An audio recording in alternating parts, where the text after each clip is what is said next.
Hi, I'm Marion. I'm here with my two partners, Dominique and Azila. Hello. Hello. And we're here to talk about why a short sale versus a foreclosure. The biggest question is, should I walk away? And the absolute answer to that is no. Reason being, there's two folds. First off, if you walk away and you allow the bank to foreclose on the property, it's now 2012. The exemption for the tax exemption in reference to the deficiency, it expires in December of this year. So even though there hasn't been more talk about extending that plan, why take the chance on subjecting yourself to that deficiency judgment in reference to taxes? And at the same time, they're also going to pretty soon make exempt in reference to short sales. Prior to what's taking place now, it was after a short sale, you had to wait 2 to 3 years before you can acquire another property. Well, FHA and HUD are in negotiations now to eliminate that rule and to allow you, as long as you're current on your other obligations, to be able to buy another house immediately after a short sale. That's my point. I mean, that's a great point, you know. And then another big thing, since July 15th of 2011 of last year, you know, they made it a rule where if you get an approved short sale, you're actually able to eliminate your second mortgage from coming after you. People don't know this, but if you give your house back to the bank and you know it becomes a foreclosure, guess what? The second mortgage can still come after you. But if you do a short sale and it's an approved short sale, guess what?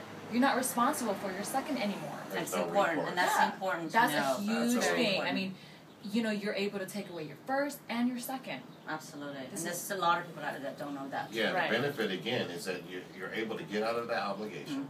At the same time, a lot of people don't realize that, say, for instance, you get a loan mod, and between, you know, us and you, the general public, a loan mod is a temporary band-aid. Truthfully speaking, when you do a loan mod, yeah, they're going to adjust your interest rate and adjust your payment. But how much of a true principal reduction are you going to get on that mortgage? Right. Let's give a scenario. Say they reduce, you know, $20,000, but your house now is worth $200,000, and you have a $400,000 mortgage. There is still no light at the end of the tunnel. Right.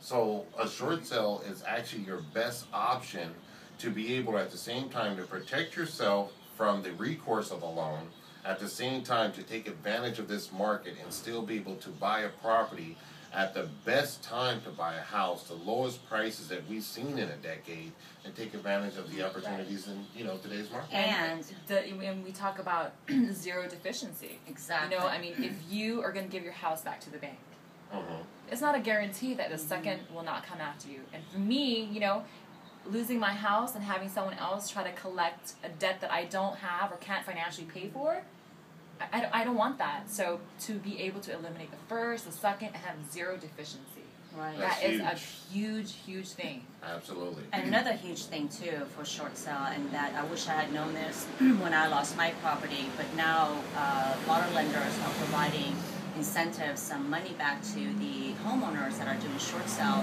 for the relocation expenses. And I'm not sure how much that is, but it really depends on your lender. But that's a huge incentive, just like when it's cash for keys.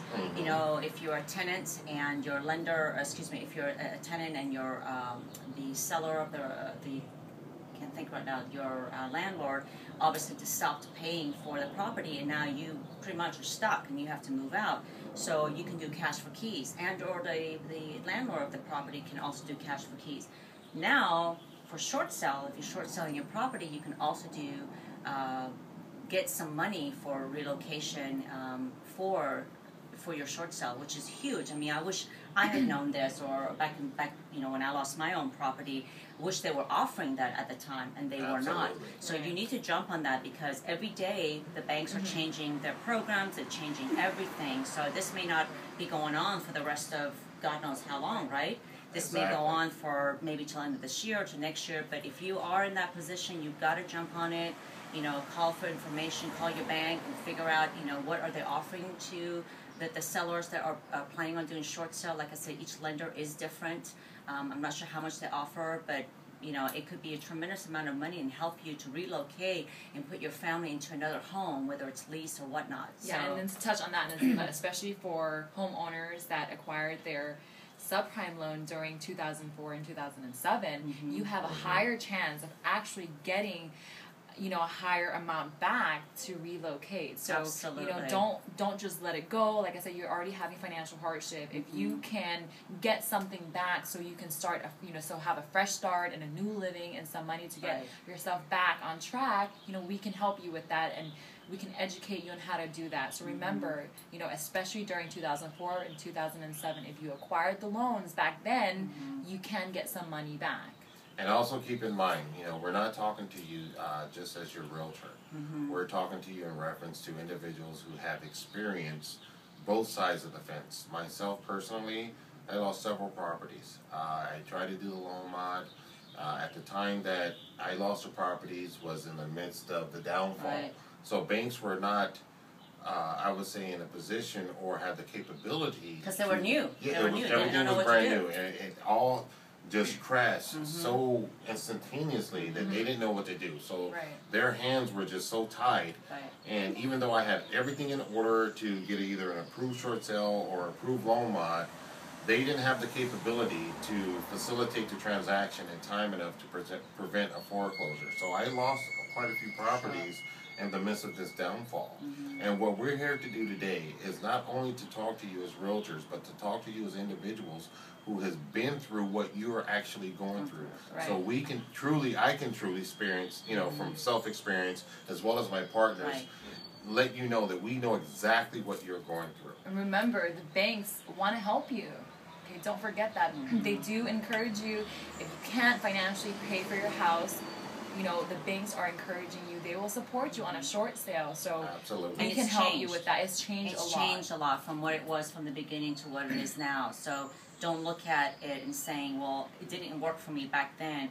Try, because it's changing all the time. That's why you really need to go for it now and look at it, because it's changing all the time. This is really probably the best time now to really go for it, especially with the money that they're going to help you for transferring. Well, because they're stepping up their efforts in reference to short sales. Because right now, short sales are actually outperforming REO inventory. Right. Because even though there is still a huge amount of inventory on the market now, there's still a massive amount of inventory that is still what we call shadow inventory.